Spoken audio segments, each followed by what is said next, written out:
இந்த உலகம் ஒரு விதமாக இயங்கிக் கொண்டிருக்கிறது.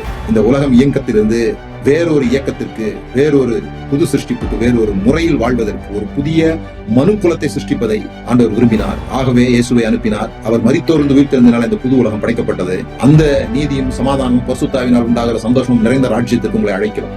நம்முடைய செய்தி, மரித்து உயிர்த்தெழுந்து இன்றைக்கு பிதாவினுடைய வலது பாசத்தில் இருக்கிறார். ஆகவே உலகத்தின் ராஜாவாக இருக்கிறார், ராஜாக்களுக்கு ராஜாவாக இருக்கிறார்.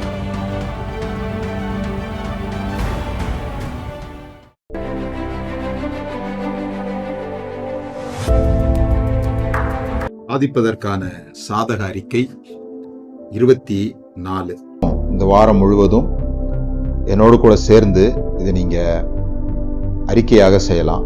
ஒவ்வொரு நாள் காலையிலையும் இந்த வீடியோவை நீங்க கேட்டு கூட சேர்ந்து சத்தமாக சொல்வதன் மூலமாக உங்களுக்குள்ளாக மாற்றங்கள் ஏற்படும் என்று நான் நிச்சயமாக நம்புகிறேன்.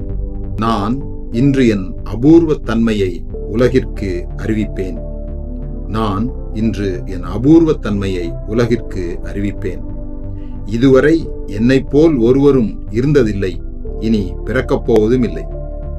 இதுவரை என்னைப் போல் ஒருவரும் இருந்ததில்லை, இனி பிறக்கப் போவதும் இல்லை. நான் செய்வதைப் போல் வேறு ஒருவராலும் செய்ய முடியாது.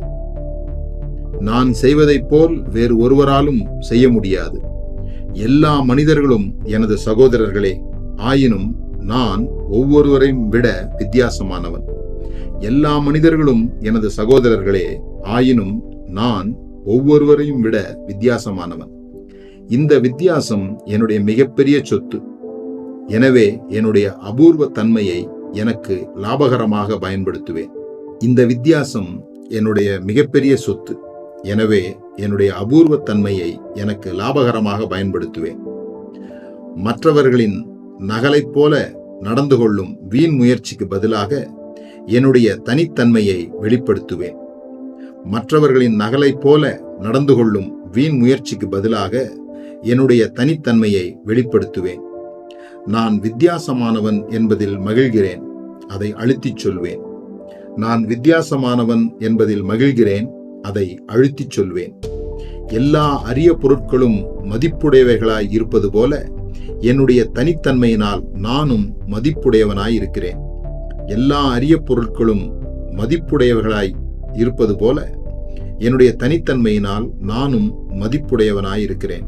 எனக்கு எல்லையில்லாத ஆற்றல் இருக்கிறது. நான் சிறு அளவு மூளையை தான் பயன்படுத்தி இருக்கிறேன். அற்ப அளவிலான தசைகளை தான் வேலைக்கென்று வளைத்திருக்கிறேன். நான் நேற்று நிறைவேற்றியதை விட 100 மடங்கு அதிகமாய் செய்ய முடியும். எனக்கு எல்லையில்லாத ஆற்றல் இருக்கிறது. நான் சிறு அளவு மூளையை தான் பயன்படுத்தி இருக்கிறேன். அற்ப அளவிலான தசைகளை தான் வேலைக்கென்று வளைத்திருக்கிறேன். நான் நேற்று நிறைவேற்றியதை விட 100 மடங்கு அதிகமாய் செய்ய முடியும். நேற்று செய்து முடித்தவைகளில் நான் திருப்தி அடைய மாட்டேன். நான் செய்துள்ள மிகச்சிறிய காரியங்களுக்காக என்னையே புகழ்ந்து கொண்டிருக்க மாட்டேன். என்னால் செய்யக்கூடிய ஏராளமான காரியங்கள் மீதி இருக்கின்றன. அவைகளை செய்வதில் கவனம் செலுத்துவேன். நேற்று செய்து முடித்தவைகளில் நான் திருப்தி அடைய மாட்டேன். நான் செய்துள்ள மிகச்சிறிய காரியங்களுக்காக என்னையே புகழ்ந்து கொண்டிருக்க மாட்டேன். என்னால் செய்யக்கூடிய ஏராளமான காரியங்கள் மீதி இருக்கின்றன. அவைகளை செய்வதில் கவனம் செலுத்துவேன். மணல் துகளைப் போல சுருங்கி போவதல்ல, மலையைப் போல வளர்ந்து நிற்பதே என் நோக்கம். மணல் துகள்களைப் போல சுருங்கி போவதல்ல, மலையைப் போல வளர்ந்து நிற்பதே என் நோக்கம். எல்லா முயற்சிகளையும் பிரயோகித்து என்னுடைய முழு ஆற்றலையும் வெளிக்கொண்டு வருவேன். எல்லா முயற்சிகளையும் பிரயோகித்து என்னுடைய முழு ஆற்றலையும் வெளிக்கொண்டு வருவேன். நான் இன்று என் அபூர்வ தன்மையை உலகிற்கு அறிவிப்பேன்.